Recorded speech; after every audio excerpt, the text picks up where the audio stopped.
Hey guys, welcome aboard. Today I'm going to be tackling the day 22 of the Advent of Cyber 2024. We're almost at the end of these cybersecurity challenges. It's been fun, certainly. So let's get through this module. So today's module is going to talk about Kubernetes, I guess, DFIR. It's because I'm cooked, isn't it? Okay, so let's read through the story, right? Mayor Malware laughed hard at what he had done. Another scheme hatched, another scheme won.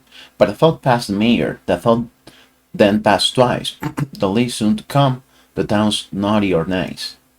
He paced and he paced like the week of election, until that was it, a surprise mayor inspection. The list making worse, well, it only seemed fair, would grant him temp access and account for the mayor. The lease makers agreed under certain conditions. He logged on that day to confirm his suspicions. The next day they were, when the naughty list read, Mayor Malware, line 1, he read it with dread. The conditions they gave, there's something they missed. As somehow and some way, he accessed the list. Mayor Malware then smiled, as he'd find no blame. With this he would find a new home for his name. Alright, Mayor Malware, naughty, a nice Max Kitty. The glitch. Okay, learning objectives. Learn about Kubernetes, what it is and why it is used. Learn about DFIR and the challenges that come with DFIR in an ephemeral environment. Learn how DFIR can be done in a Kubernetes environment using log analysis. So connecting to the machine. Before moving forward, review the questions in the connection card below. Yeah, sure. We're not going to be needing any attach box. We will be using this machine. So, okay. Click on the green star machine button. Okay. Yeah, if VM is not visible. Yeah, okay. Oh, well, error occurred. What now? What? Allow me to reload this page. Because that's another issue. Oh, I see. Oh, I see. So, no, I was just checking because there were 2 days on this December day that I was not able to go through any module on by your 1 day strict freeze. So yeah, well, anyway, oh well, it's gonna be a long one, I think. Well, let's start the machine already. Oh yeah, nice. Started nicely. All right. So what now? So let's read about Kubernetes, right? Kubernetes explained. Back in the day, it was very common for companies or organizations to use a monolithic architecture when building their applications.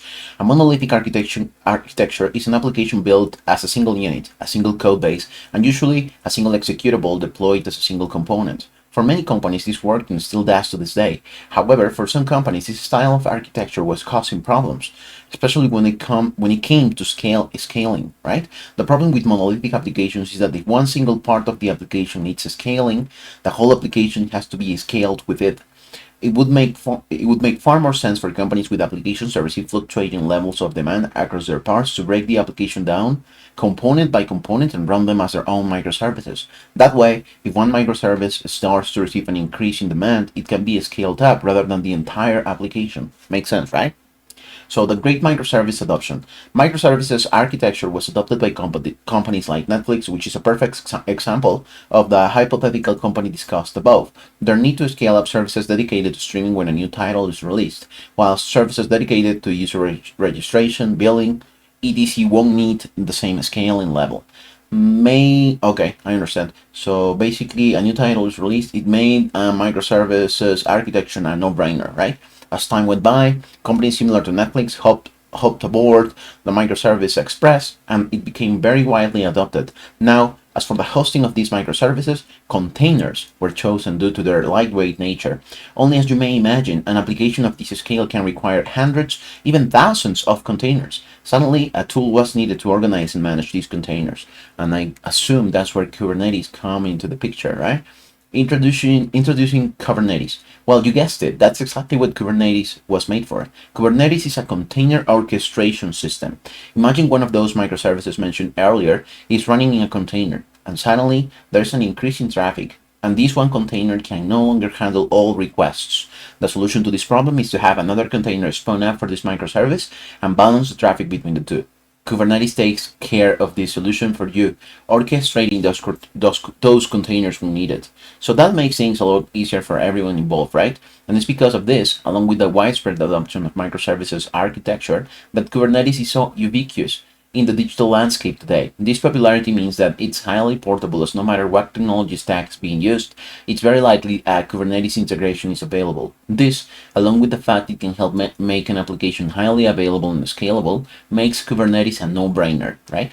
In Kubernetes, containers run in pods, these pods run on nodes, and a collection of nodes makes up a Kubernetes cluster. It is within a cluster that McSkitty and Co.'s investigation will occur today. If you are interested in learning more about Kubernetes, we have a range of rooms in the subject. A good place to start would be Intro to Kubernetes room. Then there's plenty more where that came from with the Kubernetes hardening module. Okay, I've not finished this one, so it should be fun. I'm gonna save this room for future. Okay, then Kubernetes hardening. Oh, okay, that's sweet. Cluster hardening, KS versus security practices, microservices architectures. Yeah, I certainly would like to learn more about Kubernetes. So that's exactly, yeah, we already read through these, we already clicked on the link. So DFIR basics, right? Every cybersecurity professional has stumbled or will stumble upon DFIR at some point in their career. It is an acronym in IT. We all love our acronyms. That stands for Digital Forensics and Incident Response, right? These two investigative branches of cybersecurity come into play during a cybersecurity incident. A DFIR expert will likely be called to action as soon as an incident is ascertained and will be expected to perform actions that fall into one or both of the two disciplines. Digital forensics, like any other forensics discipline, aims to collect and analyze digital evidence of an incident. The artifacts collected from the affected systems are used to trace the chain of attack and uncover all facts that ultimately led to the incident. DFIR experts sometimes use the term post-mortem to indicate that their analysis starts after the incident has occurred and is performed on already compromised systems and networks. Incident response, while still relying on data analysis to investigate the incident, focuses on responsive actions such as threat containment and system recovery. The incident responder will isolate infected machines, use the data collected during the analysis to identify the hole in the infrastructure security and close it, and then recover the affected systems to a clean, previous to compromised state.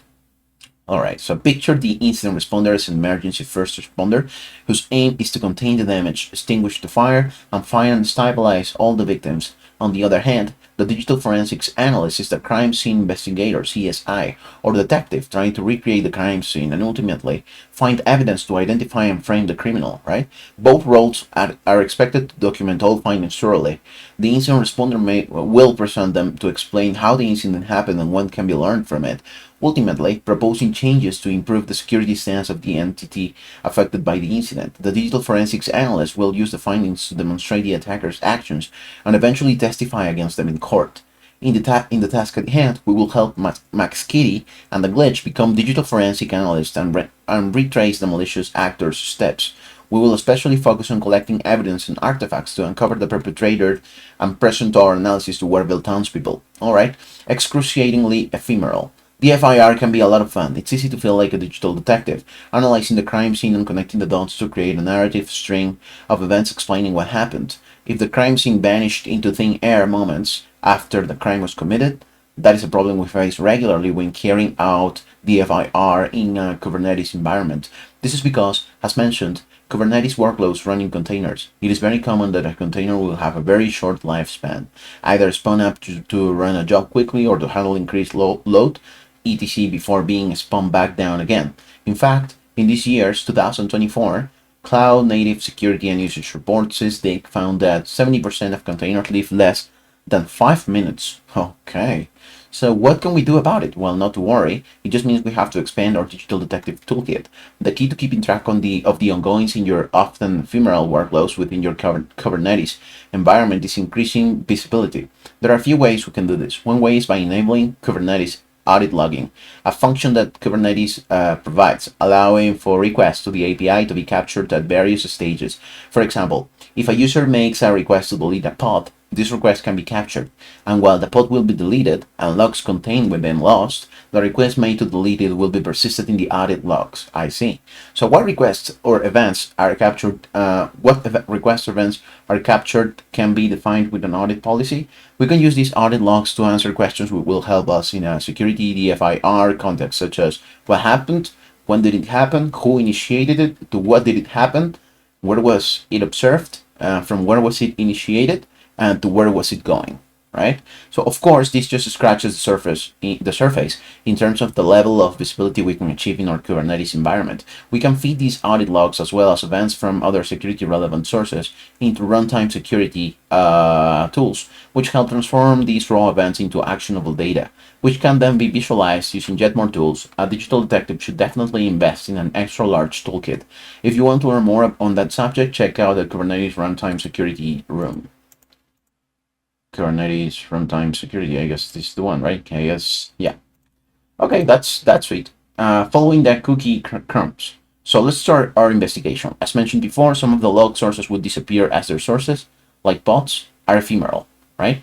Let's see in this action first. On the VM, open the terminal as a start K8 using the following command. I guess K8 stands as for Kubernetes. All right, we'll say mini kube start.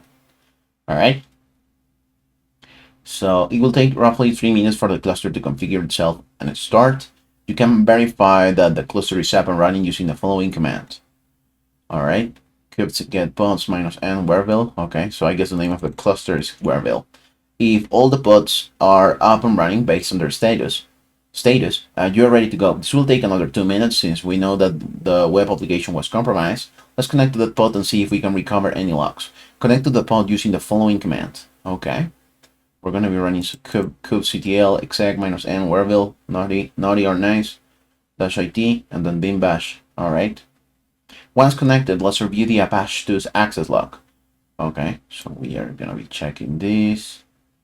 And what should we be able to get? Remove for brevity? Yeah, sure. Okay, so what it is that we're this is the web server, right? So we're checking the logs for the web server to see what happened. And there's a PHL, looks like. Okay, so it loaded the favicon, which is normal.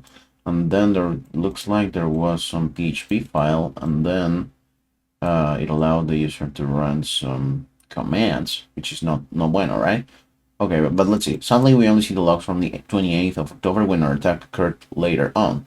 Looking at the last log, however, we do see something interesting with a request being made to shelly.php file, right? So this tells us we are on the right track. Terminate your session to the pod using exit. Fortunately, MaxKitty knew that log source was ephemeral and decided to ensure that remote backups of the log source were made. Navigate to our backup directory using cd home ubuntu DFIR artifacts, and where you will find the access log stored in pod apache2 access.log. Review this log to see what may or malware was up to on the website and answer the first 3 questions at the bottom of the task. Okay, we'll do. So we already ran the first command. Looks like Kubernetes started, so we want to verify that the cluster is up and running, right? So for that, we have to execute this command. Get pods minus n whereville, right? That's it. So do we see whereville running? Morality checker, naughty or nice, naughty picker. Yeah, I guess. Oh, okay. I guess it didn't work. To use minikube cluster and default namespace by default. Restarts. So what if I run this again?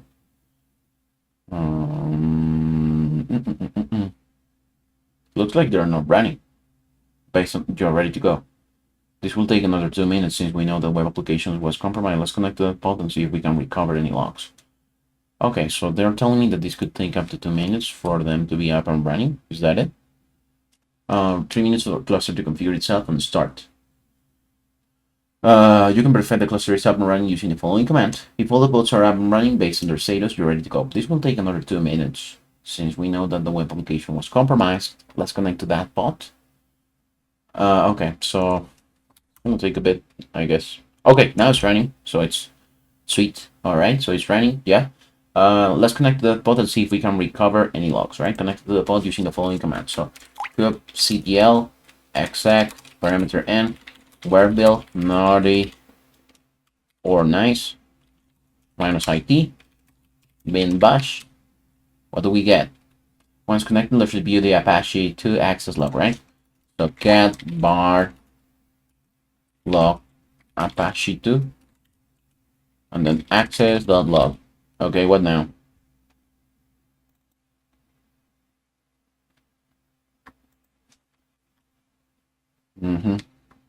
Yeah, we do see some some files being loaded up, right? Like this, there's also an API PHP file, okay.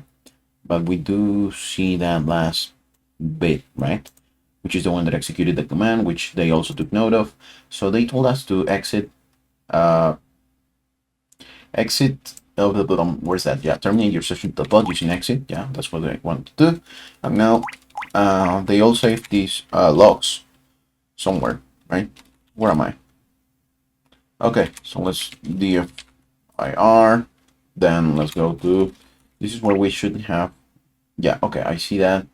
Cat pod Apache access log. Review these logs to see what may or malware was up to on the website and answer the first 3 questions at the bottom of the text. Let's get there right now. So what is the name of the web shell that was used by Mayor malware? Of the web shell. The name of the web shell. Isn't that shelly.php? That's it, right? Yeah. What file did Mayor malware read from the pod? What file? Cat db.php, right? Cat is to actually read a file or document. So here read the database. That's db.php. So what tool did Mayor malware search for that could be used to create a remote connection from the pod? Oh, what tool did Mayor malware search for, right? So which and see shows you if handcat is installed and if it's available for use. So that's it. We already answered the first 3 questions. Let's keep going. Where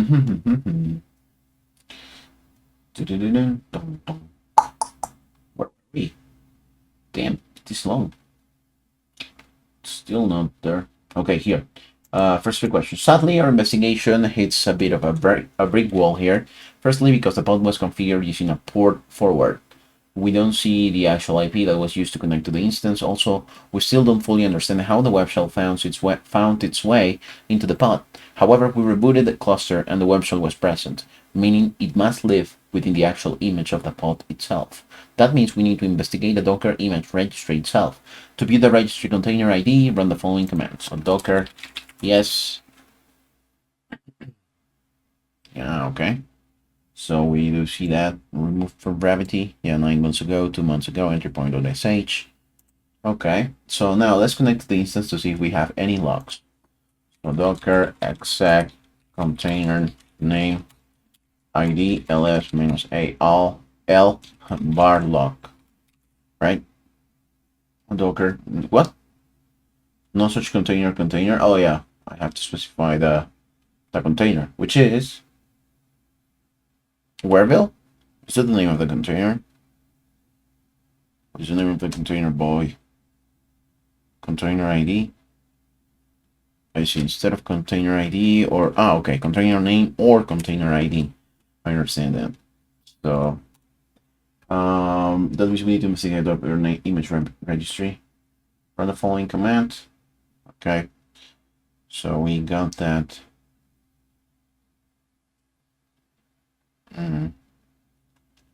Can I copy this? Right click, copy, no, paste. Okay. So, okay, we were able to connect to that particular container. And what if I go to the other one? So let's try that, right? This is the other ID. Copy.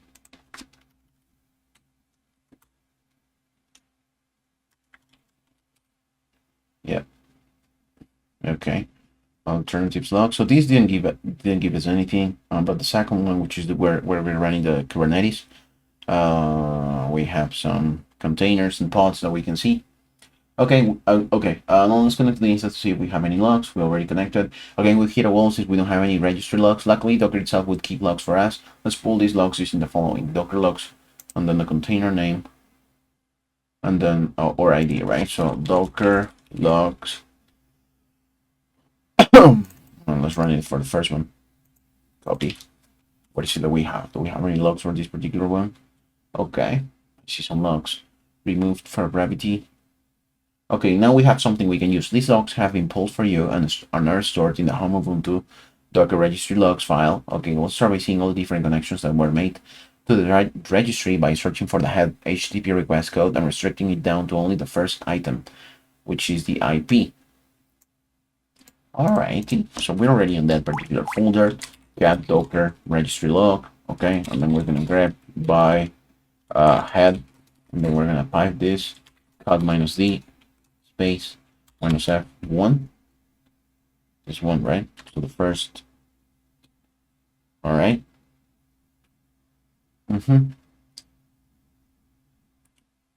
Okay, we do see some IPs here, like at least two. Okay. Remove for brevity, and then this one, right? Here we can see the most of the connections to a registry was made from the expected IP of 172.170.1. However, we can see that connections were also made by this other IP, right? Which is not an IP known to us. Let's find all the requests made by this IP. So let's do that. Cat Docker, then grep, and then 10, 10, 130, 253, oh, 3, not 4. Then what else? Is that the full command? Looks like it. Okay. So we do some put requests, which means it's updated some things in our website. All right, now we're getting somewhere. If we review the first few requests, let's go there. Let's review the first few. All right. So let's see. Get HTTP, yeah, Docker, git commit. All right. Get HTTP, yeah, sure. V2 wishlist manifest latest. What am I looking for here? We can see that several authentication attempts were made. Several authentication attempts. Is that it? For 401.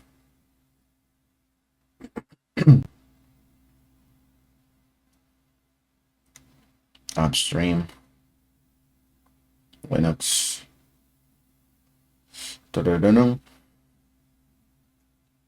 Blobs, uploads, batch, head. Okay, so where's that? Get wish list web manifest latest, Docker git commit arch. Okay, is that? But we can also see the request. Okay, wait up. We're getting somewhere. If we read the first request, we can see several authentication attempts were made, which gave the error 400, right? Which is not allowed. So okay, get v2 HTTP.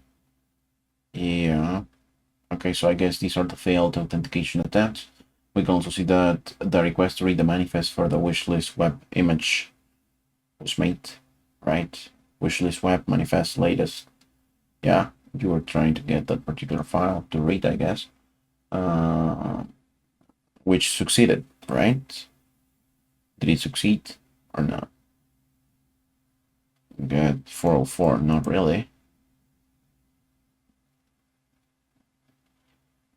Oh, okay, this one succeeded. Okay, let's see. Get latest 200 Docker. Yeah, okay, sure. So, but we can also see the request to read the manifest for the wishlist web image succeeded, as the HTTP status code of 200 is returned in this log entry, right? So what we also notice is the user agent in the request is Docker. Is that it? Yeah, the user agent in the request is Docker. I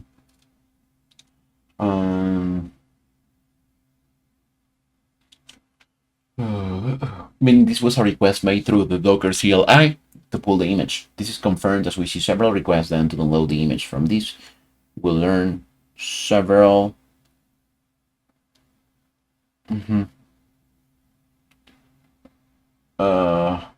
several things, right? The Docker CLI application was used to connect to the registry. Connections came from this IP, which is unexpected since we only upload images from our particular IP. So the client was authenticated, which allowed the image to be pulled. This means that whoever made the request had access to credentials. If they had access to credentials to pull an image, the same credentials might have allowed them to also push a new image. We can verify this by narrowing our search to any patch HTTP methods. The patch method is used to update Docker images in the registry. Okay.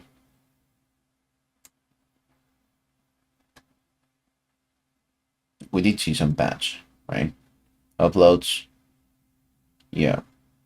So, okay, let's run that command. Docker registry grep Okay, this is the same one as before, but with something else, which is grabbed by batch, right? Okay, what now? We do see a couple batch requests that were made, I guess, to upload, or I'm sorry, to update that image. So this is not good. It means the Mayor malware could push a new version of our image. This would explain how the web shell made its way into the image, since Mayor malware pulled the image, made malicious updates, and then pushed this compromised image back to the registry, used the information to answer questions 4 through 6 at the bottom of the task. Okay, let's go to question 4 to 6. Okay, what IP connected to the Docker registry that was unexpected? Okay, it's this one, 10, 10, 130, 253. Now, at what time is the first connection made from this IP to the Docker registry? At what time?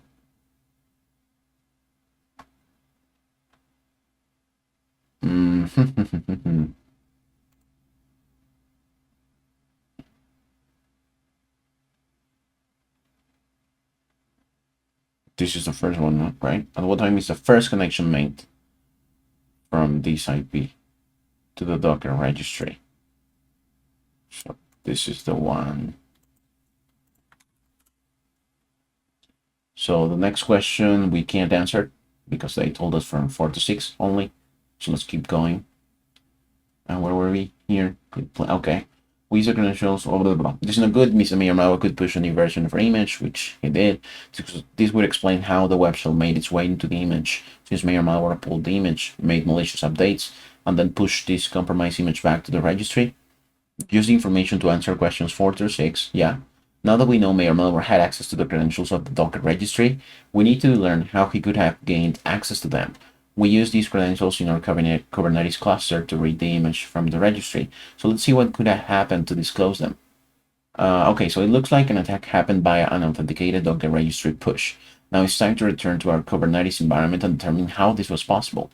MaxKitty was made aware that Mayor Malware was giving user access to the naughty or nice Kubernetes environment, but was assured by the DevSecOps team that he wouldn't have sufficient permissions to view secrets, etc. The first thing we should do is make sure this is the case. To do this, MaxKitty decides to check what role was assigned to the mayor. The first checks the role binding, binds a role to a user. So she first checks the role bindings, right? So we're gonna be running that. All right, so kubectl get role bindings -n wherevel. All right, so we see mayor user binding, mayor user role job runner. All right, so MaxKitty then sees a role binding named after Mayor Malware and decides to take a closer look. It's Mayor Malware mayor user. All right, so kubectl describe role binding mayor use binding in -n wherevel. I'm just wondering, is it mandatory to always specify the cluster or not? Error from server role binding, so there is mayor. Okay, I guess it is wherevel. Not found.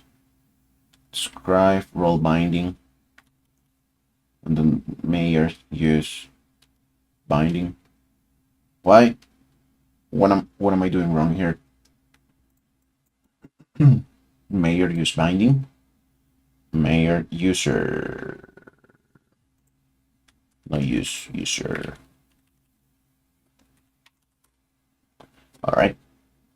Okay, so we do get that role kind of role. The names mayor user subjects kind. Okay, so from the output, she could see that there is a role mayor user that is bound to the user mayor malware, right? Yeah, mayor malware, mayor user, yeah. MaxKitty then checked this role to see what permissions it has, and therefore mayor malware had, right? So let's check that out. kubectl describe role mayor user -n wherevel. So what now? The output here tells MaxKitty something very important.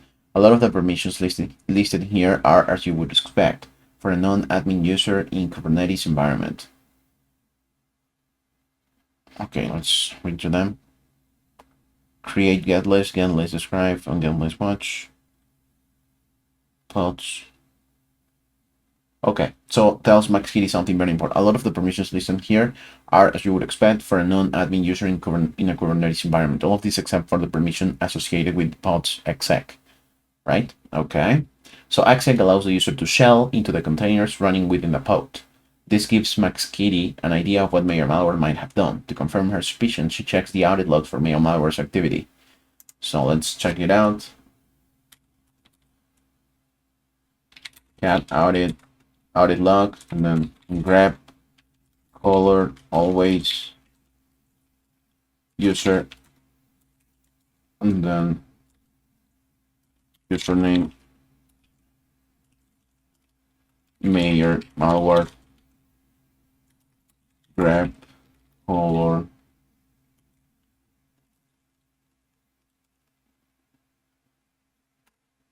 wait, what? Color equal always resource grep color always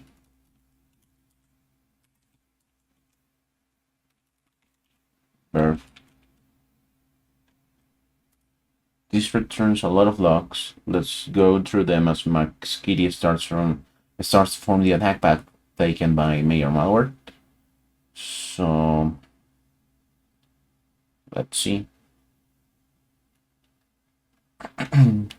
So what are we looking at here? We're inspecting that particular audit log file, right? And we're grabbing it by user, username, okay, and then resource, and then the verb, okay. So we get kind of an API version, request response, audit ID, verb list, okay, username, Mayor Malware, groups, example, system authentication, source IP, all right, sources, secrets, namespace, where bill, okay. This returns a lot of logs. Let's go through them as MaxKitty starts to form the attack by taking by Mayor Malware. So what are you doing? These logs need to tell us that Mayor Malware attempt to get the secrets. Yeah, I also write something about the secrets here in these logs. All right. Here, right? Resource secrets. Secrets, okay. Audit log. So what is it that you're looking for here? Always resource color, always verb. Removed for brevity. Isn't that the command that I just ran? User, username, Mayor Malware, and grep resource, and then the grep verb. That's the command that we, oh no, yeah, this is the command that we used. So what up now? Current event, request response, secrets, verb list, user, username, Mayor Malware groups. Yeah, we saw that one, right? All right. So these logs name tells us that Mayor Malware attempted to get the secrets stored in the cluster, but received a 403 response as he didn't have sufficient permissions to do so. Note, a plural get command runs a list on the backend, and is why it appears as so in the logs.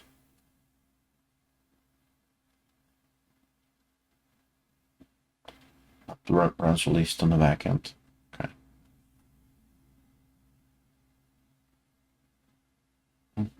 Where do I see what did he get after he made this request? Like the 403. Where's that?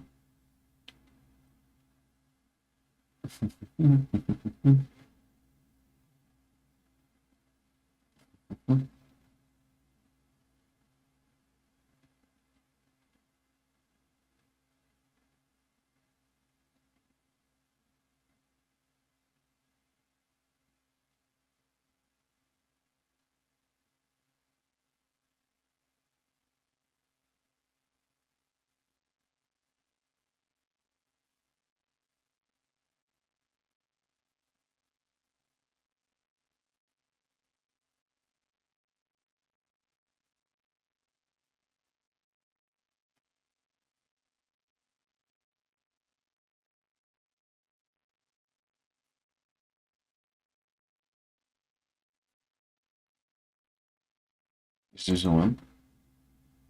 Okay, here. Secrets code photo 403. So forbidden, right? So okay, I saw that. Just want to find it. So he didn't have sufficient permissions to do so. a plural get command. Yeah, okay. Get roles, right? So cut audit log. After being denied secret access, may or malware then started snooping to see what roles were present on the cluster. Grep color always user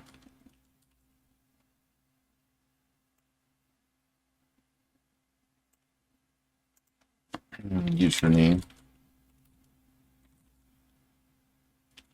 may or malware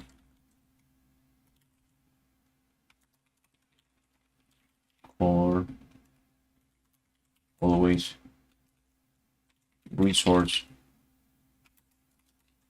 grep color always. Okay.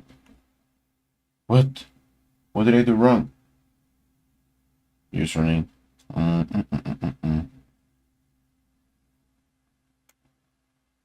Maybe just some typo. I'm gonna copy and paste.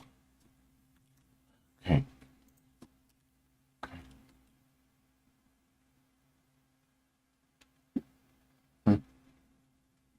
So it's user. Then okay, I see. Here I didn't specify this. Grep color equal.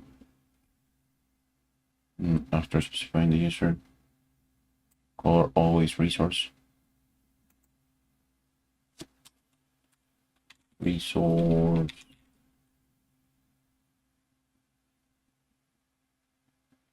Wait, no. Color always resource. And then grep color always there. Okay, what now? Okay, that worked. After being denied secret access, may or then started snooping to see what roles were present on the cluster. API version. Describe role. Use spaces, may or malware, groups example, systems authenticated. Okay. So while I was running the previous get roles command, may or malware will have found a role named job runner.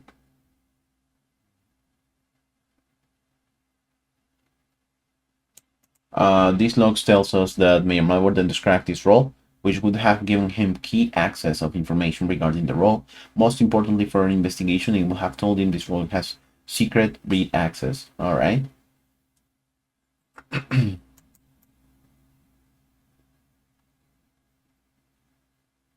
Audit log, and then the username may or malware, which is what we have here. Yeah. Then color always resource. Yeah, we have that. Then always verb. Okay, so this should give us here malware we have found a role named job runner.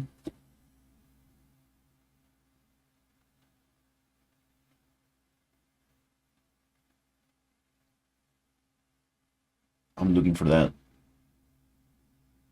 Response status, role may or malware.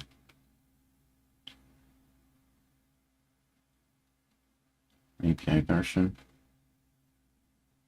job runner.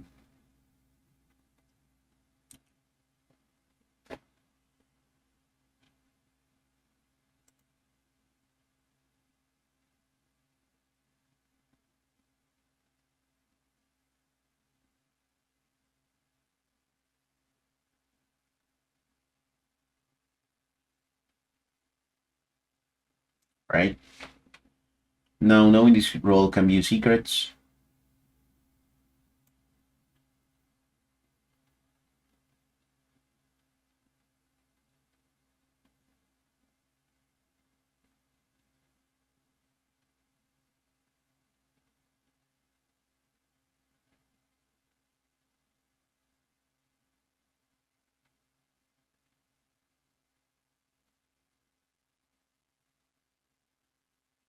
We are now trying to find this role binding to see what was using this role. So describe role binding. Right? Count audit log. Same as before. After seeing a role binding named job Render binding. Mayor malware described it and found out this role is bound to a service account named job render SA, aka the service account has permission to view secrets.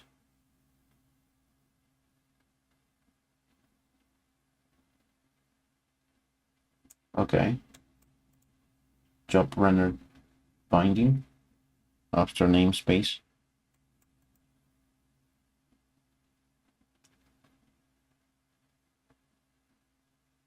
Morality checker.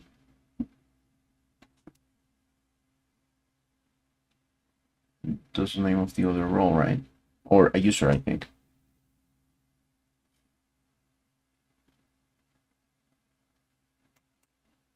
Okay. With what command were you able to retrieve this? Only resource, username, resource, and verb, which is what I had just run in the audit log, right? Yeah.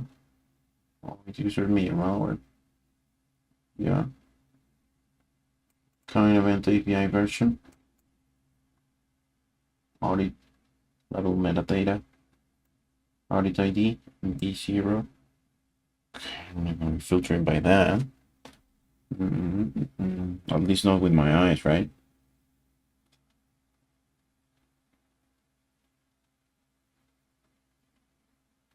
Okay. So after seeing role binding named job render binding, Mayor malware described it and found out this role is bound to a service account named job render SA. So this service account has permission to view secrets. Okay, let's go from here. So get pods. Okay, so here we can see that Mayor malware what resource verif. Now armed with knowledge that a service account has the permissions he needs, lists all the pods running in the Webel namespace with a kubectl get pods command. Okay, armed with knowledge that a service account. Okay, let's go. Maybe it's in the first requests or the first commands that he executed, right? Namespace Webel API version. Yeah.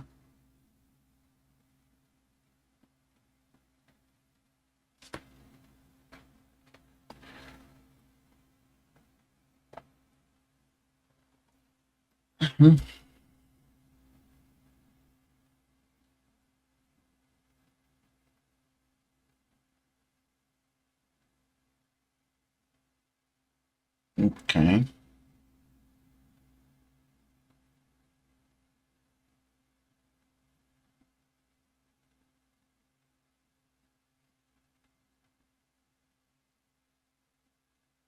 Job runner, here it is. Okay, response status. Yeah, okay, so armed with this knowledge, what did you do, boy?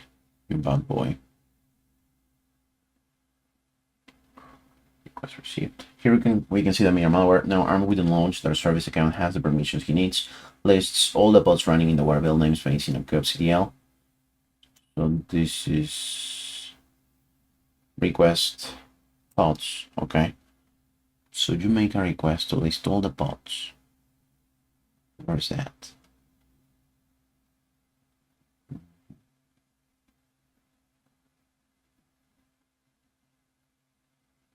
Pods, namespaces pods. Webel pods. Role binding. Okay, here. Namespace. Here, right? Role bindings is still, and then Webel pods, right? Morality checker. Here, okay. So list all the pods running in the Webel namespace with a kubectl get pods command. Well, where do I see kubectl user agent kubectl? Yeah, sure, but where do I see that? What command he used?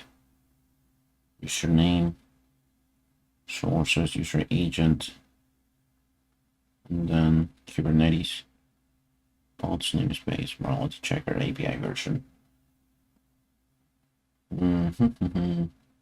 Authorization, decision law authorization, Allow rule by QI may or just okay. Okay, no, I don't think we can see the command. We just get the like the request that he made, right? So I guess he executed a command to get this. So then, okay, here, okay, list all the pods running in the variable namespace with a kubectl get pods command. So here we can see that the service has the account permissions, namespaces, variable pods on the verb list, right? Just here, verb get, and then the user.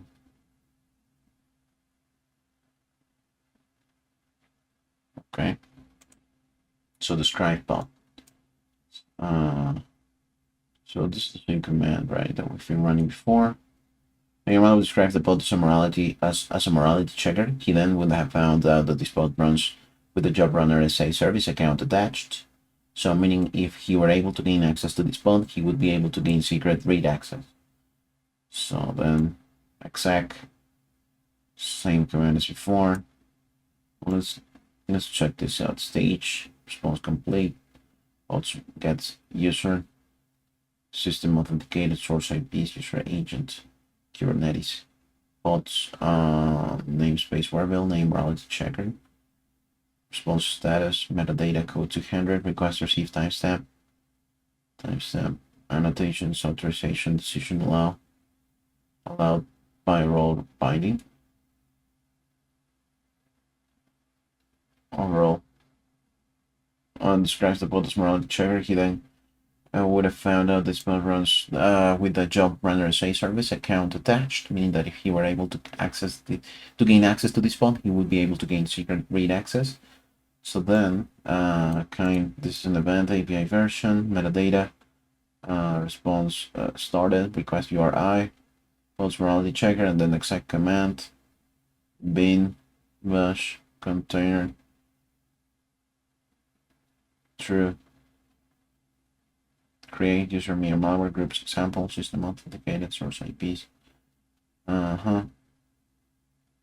pods, morality checker, 101, request receive timestamp, annotations, allowed by role binding. All right, as mentioned in the role discussion, exec is permission usually not included in a non-admin role. It is for this exact reason that this is the case. McSkitty feels confident that the ops team had overly permissive role-based access control in place in the Kubernetes environment, and it was this that allowed Mayor malware to run an exec command, as captured by the logs above, to gain shell access into morality checker. To confirm our suspicion further, McSkitty runs the following command to retrieve audit logs captured from the job runner SA service account.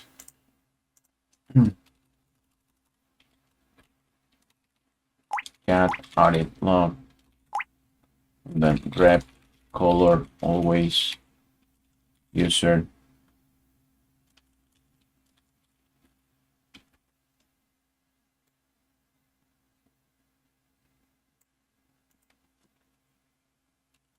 username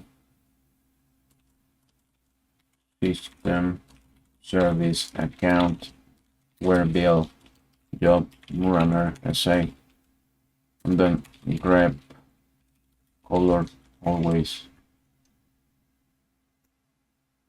and then resource,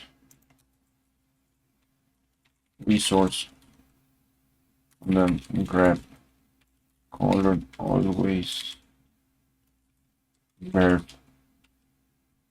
just this one. All right, let's execute that command, and then what do we get?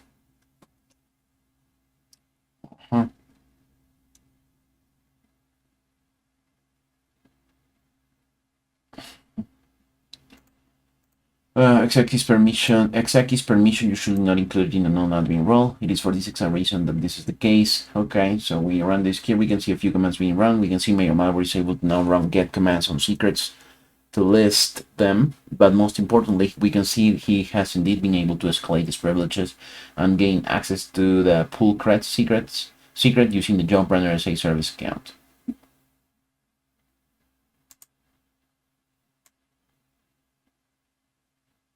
Yeah, this is the same command. So event response audit ID stage response complete. Request URI. Wareville secrets pull creds. Okay. System service. Okay. Wareville job runner say UID. Okay. See. Morality checker authentication Kubernetes. Secrets. Yeah, that's the resource. And then the name pull creds.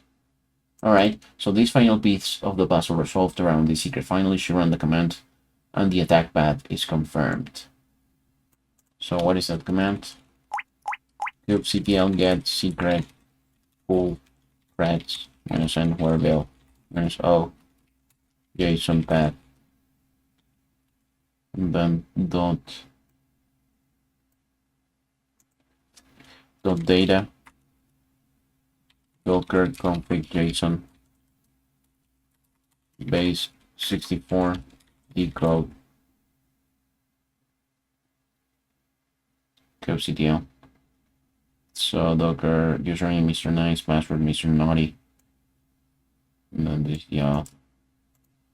So shaking her head, Max Kitty then confirms that the Docker registry pull password is the same as the push password.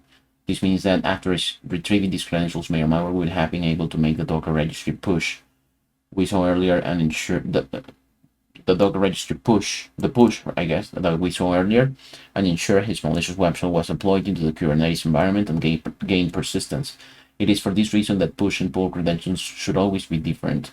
With that, the investigation is all tied up, the conclusion being that Mayor Malware most certainly belongs on the naughty list this year. Alright, so at what time is the updated malicious image pushed to the registry? Updated malicious image pushed to the registry. Get. Okay.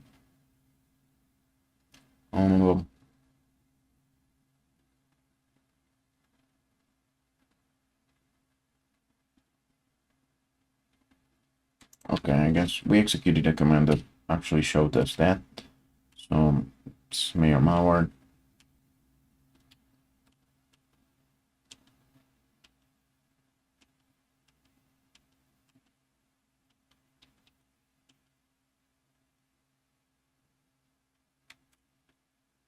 So we're looking for, yeah, here.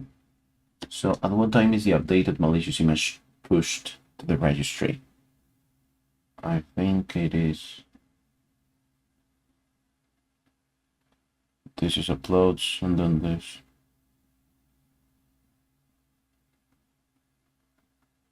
So both of these were successful. Uploads to 9, but these are different. So which one might that be? Let's try the first one or the last one. Okay. This is the first one. What is the value stored in the pull cred secret? The value stored in the pull cred secret is out. Are you asking me for the whole thing? All right. I guess you are.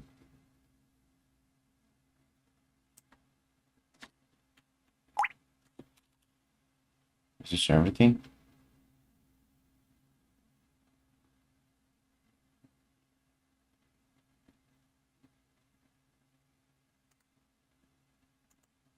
Yes, it is. Maybe yes, maybe not. Yeah. Enjoy today's lesson. Check out the Intro to Kubernetes for a more in-depth introduction to Kubernetes. Okay. This is it with me, guys. We finished, and I'm gonna just finish the next two, and then we'll see. All right. I'll see you guys in the next day of this Advent of Cyber. Peace. See you around.